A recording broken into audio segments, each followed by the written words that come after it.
October is National Cooperative Month, and the theme this year, The Future is Cooperative, anticipates the increasingly vital role cooperatives play in enhancing the quality of life in rural areas, and in particular, the statewide organizations that bring those co-ops together. CoBank is a national cooperative bank serving vital industries across rural America, and we recognize the significance of co-ops in fostering economic growth, creating jobs, and building resilient communities. Hello, I'm Terry Vishwanath, the energy economist at CoBank and your co-host of Power Plays. As always, I'm joined by my colleague and co-host Tamara Reynolds, a managing director here at the bank. Hey, Tamara. Hey, Terry. You're right. Our electric co-op statewide associations play a vital role in bringing our cooperatives together for critical mutual benefit. On this program, you're going to hear from 3 CEOs of those organizations. Derek Moe with the Minnesota Rural Electric Association, Caleb Jones with the Association of Missouri Electric Cooperatives, and Dave Locke with the Grand Canyon State Electric Cooperative Association. You will first hear the conversation I had with Derek Moe as he explains the primary areas for statewide engagement and the importance of bringing co-ops and their communities together to advance their interests within Minnesota. I have really enjoyed being at MREA, where we are the statewide for the 50 rural electric co-ops in the state of Minnesota. I like to say only Texas has more rural electric co-ops, and we wouldn't want to be bigger than Texas, of course. All 50 are members of ours, and we provide a variety of services for them, of course, like all statewides do. That centers around kind of 4 major areas.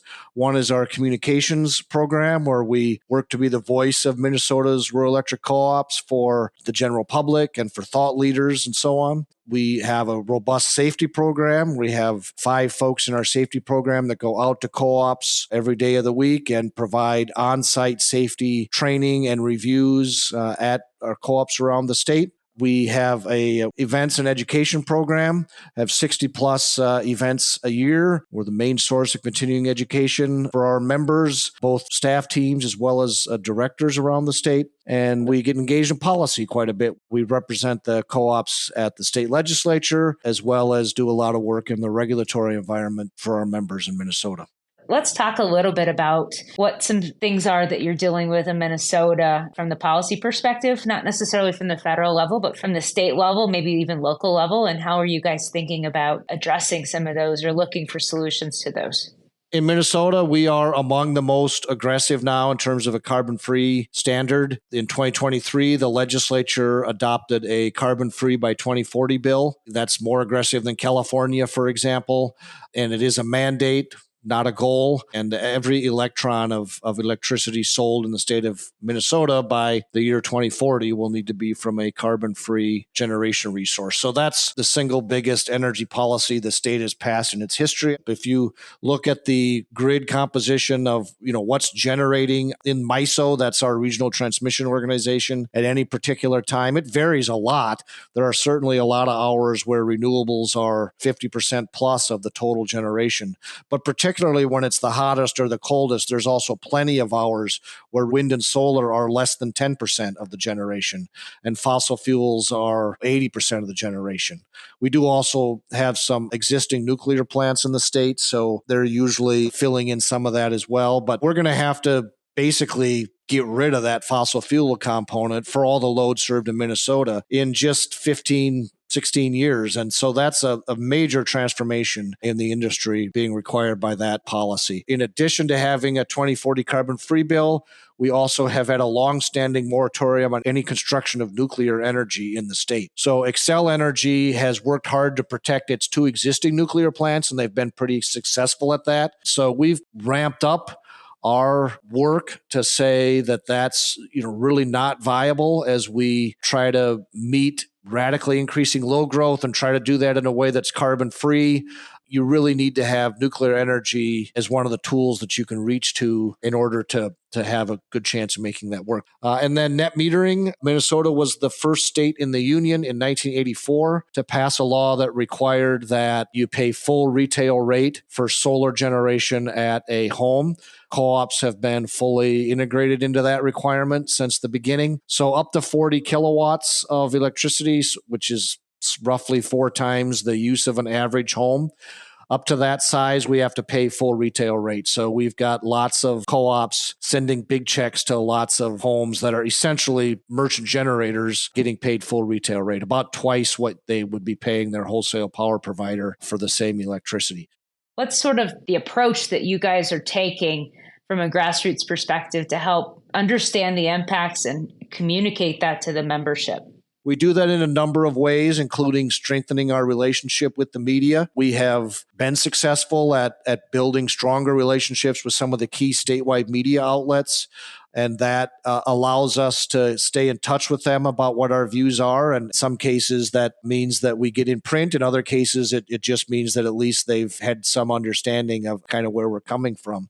It also means providing communications materials to our member co-ops so that they can do things like put them in their newsletters. For example, just in the last couple of weeks, we sent out a draft newsletter article about net metering that we've encouraged them to modify as they see fit for their own use, but then try to do as much as we can across the state to get word out about our concerns about these net metering cross subsidies so that we have kind of a unified effort of talking to the public, to their member owners about some of those challenges. We've ramped up our social media work in the last few years as well as part of that effort, because more and more that's where people go to get their information. So both here at MREA as our statewide social media sites, as well as working more with our members about building their own social media capabilities. You know, as you look at 2025, what would you say are maybe some key strategic initiatives that you guys have on the radar to sort of continue to deliver on the value proposition you have for your membership? Well, continuing to expand our strategic communications capabilities and integrate those with the work that our members are doing. So net metering reform is another big bucket item. We are getting ready to build a new building, not really related to the big important policy stuff that you're asking about, but certainly something that is a strategic initiative for us as an organization that we expect to get final board approval to proceed in our December board meeting. They would start construction in the spring, and we would have to be in temporary housing for about a year, and they're going to build a new building at our existing location. So that's a big project. And then the last one I would say is in the safety environment. We are working on a new apprenticeship program to sort of the textbook education part of the apprenticeship program that's been there for a long time. We've integrated new skills-based testing into the apprenticeship program.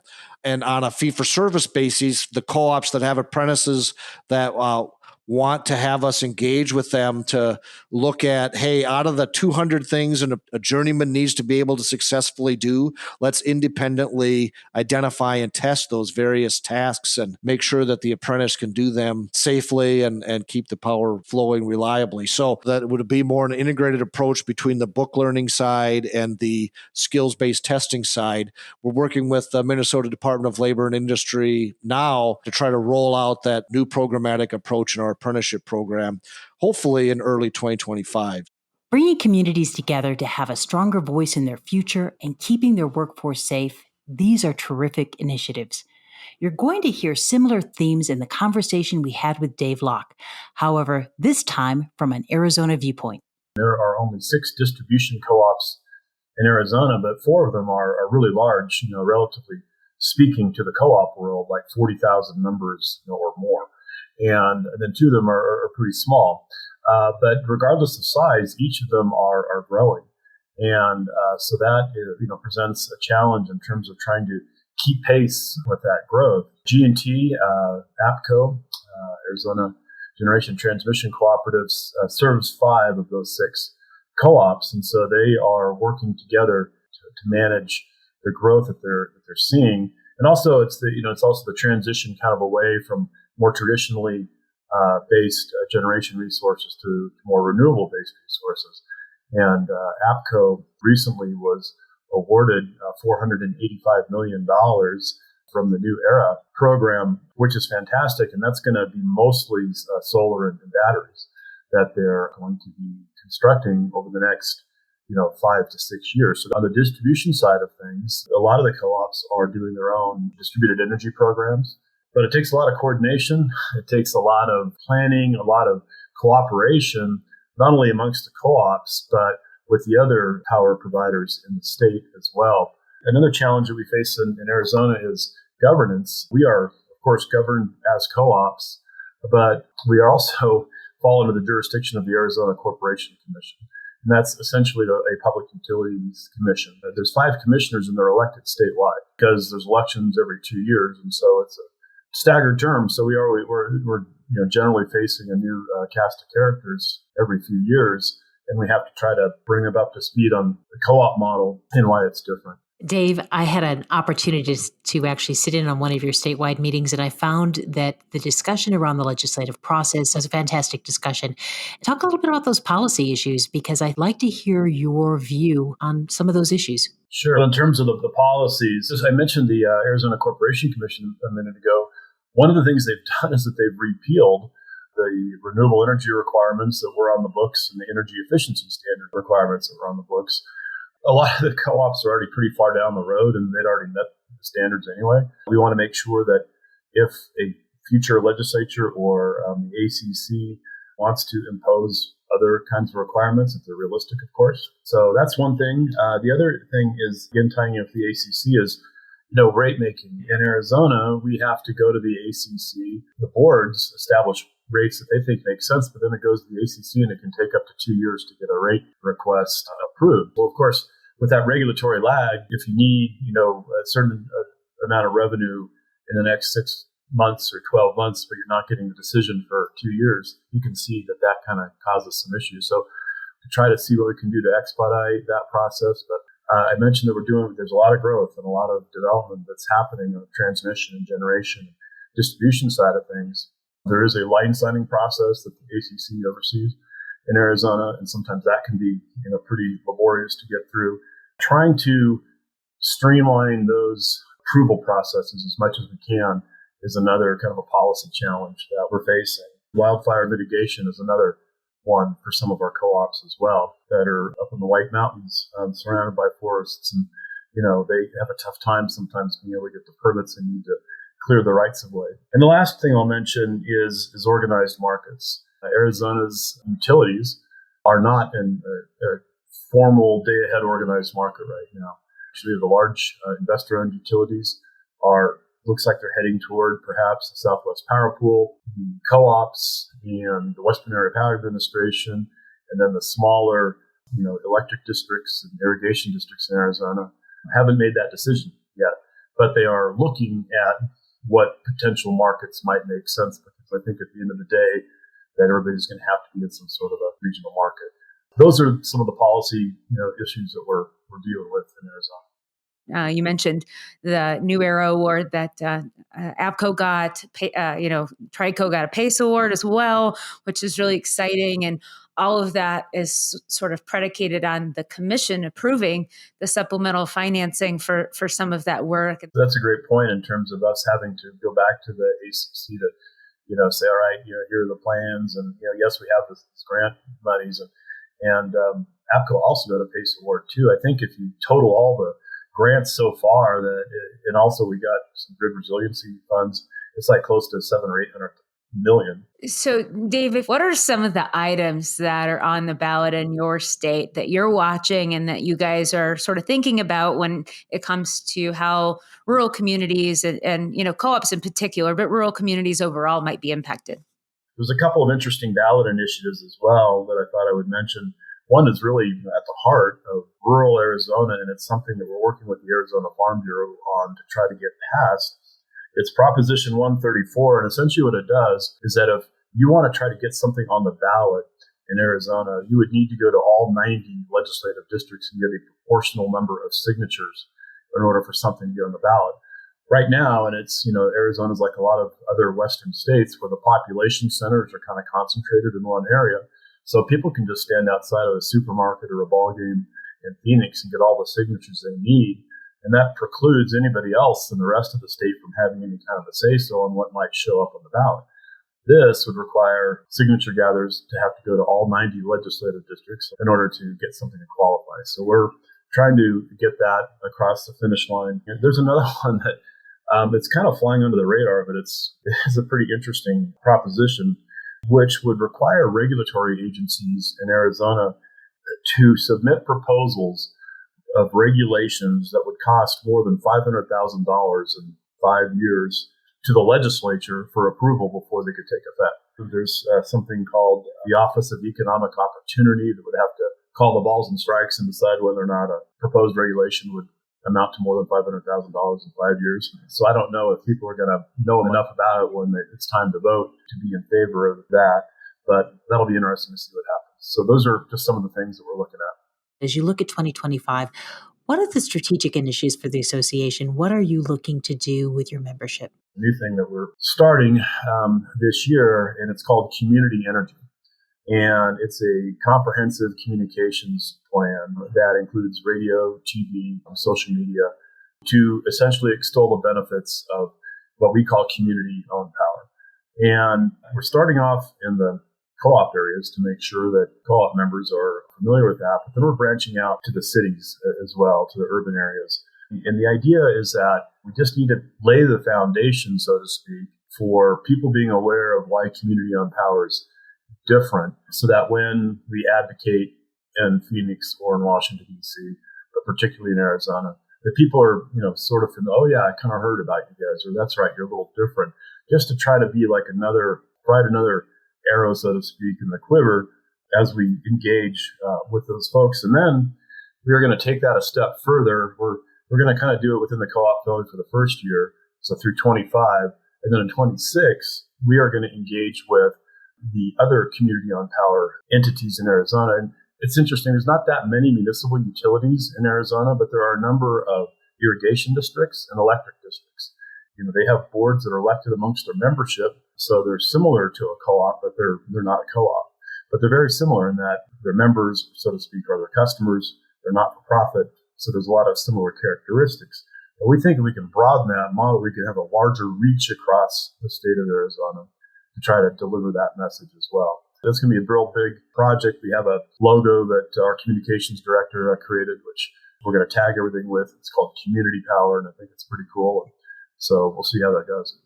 Wonderful. A grassroots development on community-owned power, getting back to your roots. Finally, our last interview is with Caleb Jones from the Association of Missouri Electric Cooperatives. In Missouri, we have 40 distribution co-ops across the state of Missouri. We have 6 transmission cooperatives across the state of Missouri. And then we actually have a generation co-op as well. It really makes us a little bit unique in some of the issues that we face, some of the challenges that we have.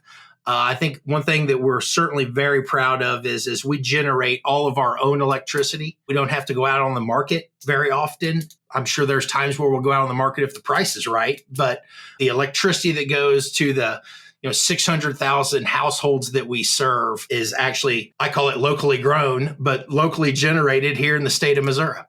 So if you could kind of maybe give us a feel for, what are the top, say, 3 to 5 challenges that your member co-ops are facing in the state of Missouri today? As we look at the reliable, affordable electricity focus of the electric co-ops here in Missouri, probably one of the biggest factors we have seen is really inflation. The cost of keeping the lights on is continually increasing. In the last 4 years, the cost of transformers have gone up 98%. The wires you see as you drive down a gravel road in rural Missouri, that wire's gone up 61%. The underground cable that connects those wires to your house has gone up 84%. We serve 80% of this footprint of Missouri, and we serve 90% of the poverty-stricken counties. And if you think about that, we're seeing this pressure of making sure the lights stay on, and then equally a similar pressure of making sure that those rates stay as low as possible for our member owners at the end of the line. And it's certainly the biggest challenge that we have. I don't think you can go to any co-op boardroom in the state of Missouri without hearing this discussion of how are we going to try to keep our members' rates low, and how are we going to ensure that those lights turn on whenever they flip that switch. How are you thoughtful around what that means to making sure that your co-op stays, financially sound so that you can continue to deliver that electricity? It's certainly a challenge. We're really lucky being member owned. We actually have people that are directly affected by this in the boardroom making those decisions. So I'm confident that our co-ops are doing the right thing. It's certainly something that has been discussed time and time again in the boardroom. One thing that we have seen that I don't know if we've seen a lot of other states really address it or deal with it is anytime that you see an increase in the cost of electricity, you start seeing outside groups that are trying to profit off of our member owners try to interject themselves to have a new magical way to save everyone money. When it comes to outside groups, we've seen a large portion of these groups really that are solar based, trying to push our member owners into putting solar on their homes or at their farms. There are instances, I'm sure, somewhere where it does make sense. But what we've done is we've actually built a website using scientific data, not done by us, actually from the federal government, and allows our member owners to go on to the website, look up where their co-op is, and they're able to actually calculate what the payoff would be if they were to put on solar panels on their house. The website is www.shouldiBuySolar.com. That's wonderful. Other ways in which policies might be changing the way that we've had to think about reliability and affordability. We've got a very supportive legislature, very educated legislature that's been so far really supportive of the co-ops. We have had some pretty significant wins in the last few years. The biggest win for us this past year was a transmission and distribution sales tax exemption. So in Missouri, you don't have to pay sales tax if you generate electricity. We actually took that law, expanded it, and basically gave our co-ops the ability to not have to pay sales tax if you're distributing or transmitting electricity as well. What that really does for all of our members is it helps keep the rates low. Our co-ops are able to purchase the supplies they need, transformers, subs, wires, poles, whatever, and not have to pay sales tax on it because it's part of that exemption. Another big issue that we've been working on in Missouri is net metering. The co-ops are forced to buy any excess solar electricity generated from a residential home. And we're also not allowed to charge anything for the usage of our infrastructure, or lines or poles or anything to distribute that back out.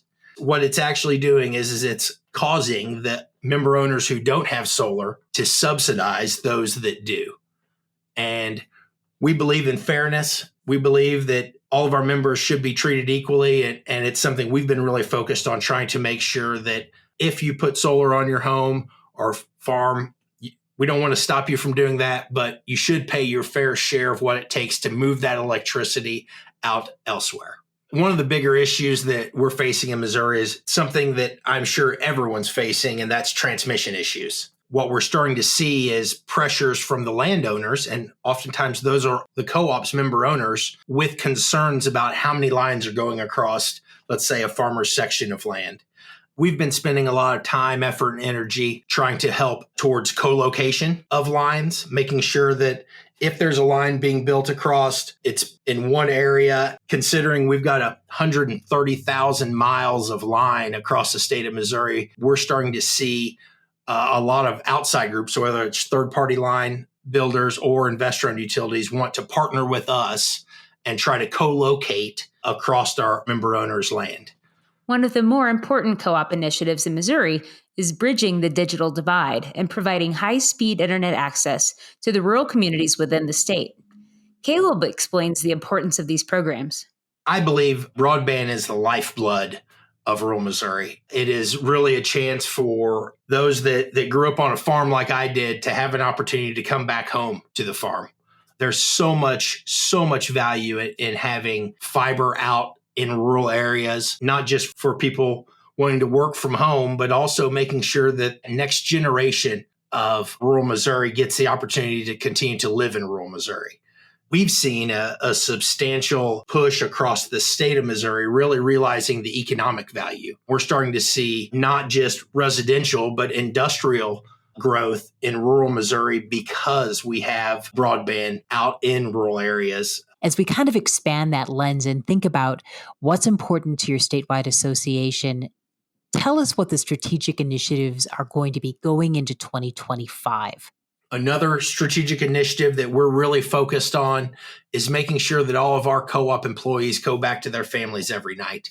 We've been spending a lot of time, effort, and energy focused on safety, making sure not only that all of our linemen and co-op employees are trained on what to do and what not to do, but also going out and making sure that the public understands what's safe and what's not. We have a team of safety instructors that go out to co-ops every month and put on safety seminars for their staff and their linemen. We've built out a facility here in Jefferson City, Missouri, that linemen come to and get up-to-date training on the newest technologies that's available. We also facilitate and manage the apprenticeship linemen through the journeyman lineman process, which is a 5-year process. It requires a lot of classroom work. We house all of that here at the statewide.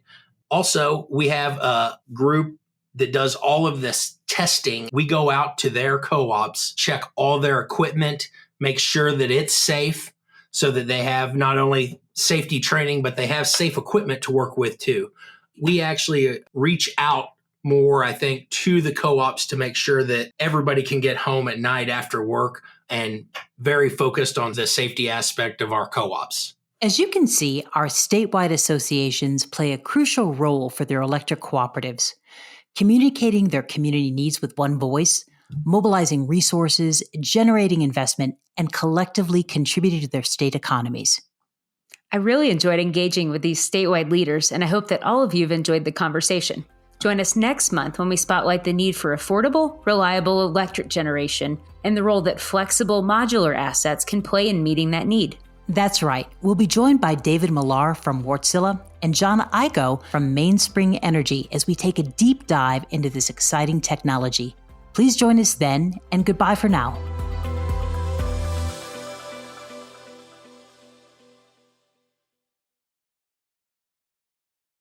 CoBank's Power Plays podcast is intended for informational purposes only, and the information should not be used without CoBank's express written permission.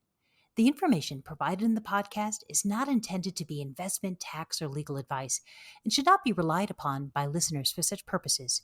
The information contained has been compiled from what CoBank regards as reliable resources. However, CoBank does not make any representation or warranty regarding the content and disclaims any responsibility for the information, materials, third-party opinion, and data included in the podcast.